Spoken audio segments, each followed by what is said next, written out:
ঢাকার উত্তরা দিয়াবাড়িতে বিমান বাহিনীর যুদ্ধ বিমান বিধ্বস্ত হয়ে মাইলস্টোন স্কুল অ্যান্ড কলেজের হায়দার আলী ভবনে আগুন ধরে যায়। সোমবার দুপুরে সোয়া 1টার দিকে সংঘটিত এ দুর্ঘটনায় নিহত হন কয়েকজন শিক্ষার্থী এবং তাদের প্রিয় শিক্ষিকা মাহিরিন চৌধুরী।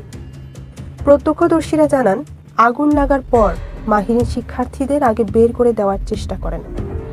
চাইলে তিনি নিজে আগে বের হতে পারতেন, কিন্তু তা না করে শেষ মুহূর্ত পর্যন্ত সন্তানসম শিক্ষার্থীদের বাঁচাতে প্রাণপণ চেষ্টা করেন। এতে তিনি গুরুতর দগ্ধ হন। তার স্বামী মনসুর হেলাল বলেন, আমি মাহিরিনকে জিজ্ঞেস করেছিলাম, তুমি নিজের 2 সন্তানের কথা ভাবলে না? সে বলেছিল, ওরাও তো আমার সন্তান, ওদের একা রেখে আমি কি করে আসি। শতভাগ দগ্ধ অবস্থায় মাহিরিনকে জাতীয় বার্ন ও প্লাস্টিক সার্জারি ইনস্টিটিউটে ভর্তি করা হয়। আইসিইউতে চিকিৎসাধীন অবস্থায় রাত 10টা 10 মিনিটে তিনি মারা যান।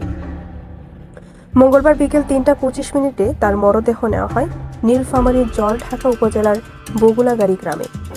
বিকেল 3:30টায় স্কুল মাঠে জানাজা শেষে বাবার কবরের পাশে তাকে দাফন করা হয়।